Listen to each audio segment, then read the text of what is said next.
जब तक वो इंडिया में है उससे उलझने की गलती मत करना।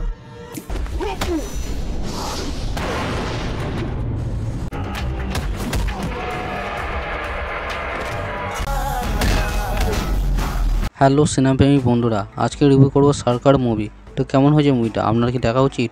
গল্পের কাহিনীটি ছোট করে বলি। বিজয় এখানে একজন ধনী কর্পোরেট ব্যক্তি।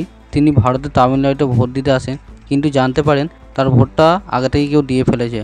এই ঘটনা থেকে শুরু হয় বিজয়ের সংগ্রাম। তিনি ইলেকশন কমিশনের সঙ্গে লড়াই শুরু করেন, মানুষকে প্রচারিত করেন এবং একটি বড় রাজনৈতিক যুদ্ধের মুখোমুখি হন।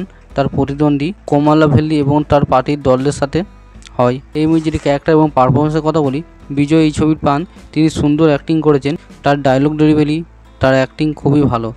কীর্তি সুরেশ নীলা চরিত্রে যদিও রোমান্টিক সাবপ্লট রয়েছে, তবে চরিত্রটা অনেক বেশি স্ক্রিন টাইম ভাড়ালক্ষ্মী। শরৎ কুমার এর চরিত্রে কমলাভেল্লি কিছুটা চ্যালেঞ্জ আসে, প্রতিদ্বন্দ্বীর ভূমিকায় কিছুটা শক্তিশালী ইমপ্রেশন রেখে গেছেন, তবে কিছু জায়গায় অতিরিক্ত নাটকীয় ও চরিত্রের বিকাশ। এই মুভির ডাইরেকশন এবং স্ক্রিন প্লের কথা বলি।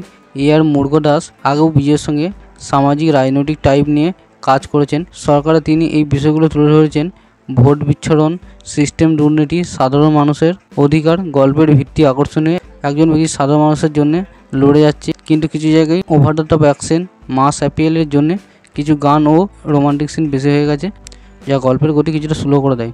এই মুভির সঙ্গীত এবং টেকনিক্যাল দিকের কথা বলি।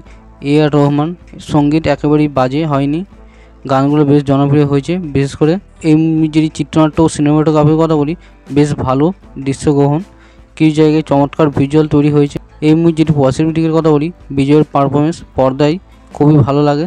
শক্তিশালী সামাজিক মেসেজ, ভোটের অধিকার, প্রতারণা ও রাজনৈতিক ব্যবস্থা সম্পর্কে সচেতন। সাউন্ড ট্র্যাক, গানগুলো বেশ ক্যাচি এবং রেসপন্স ভালো করেছে। বড় পর্দার প্রদর্শন, দৃশ্য ও সেট ডিজাইন বেশ ভালো। কিছু দৃশ্য এমন যা দর্শককে ভাবিয়ে তোলে সাধারণ মানুষ কী করতে পারে ন্যায় ফিরিয়ে আনার অভিপ্রায়। এই মুভিটি নেগেটিভ দিকের কথা বলি, আর সেকেন্ড হাফে কিছুটা ধীর গতি হয়। গান ও অ্যাকশন সিন মাঝে মাঝে গল্পটা একটু স্লো করে দেয়। খলনায়ক বা ভিলেন চরিত্রে কিছুটা শক্তিশালী হওয়া দরকার ছিল। সরকার হলো এমন একটি সিনেমা যা জনরা ন্যায় বিচার, রাজনৈতিক সচেতন উপর ভিত্তি করে তৈরি, যেখানে একটি ব্যক্তির দায়িত্ব, লড়াই ও মূল্যবোধকে তুলে ধরা হয়েছে। গল্পের নতুনত্ব যেমন বিশেষ সীমিত হতে পারে, তবুও তার প্রেজেন্টেশন, গানের জনপ্রিয়তা ও বিজয়ের ক্যারিশমা অনেকেই পছন্দ করেছেন। মুভিটা আমার বেশ ভালোই লেগেছে, আপনারা দেখতে পারেন এবং ভিডিওটা ভালো লাইক শেয়ার সাবস্ক্রাইব করতে ভুলবেন না।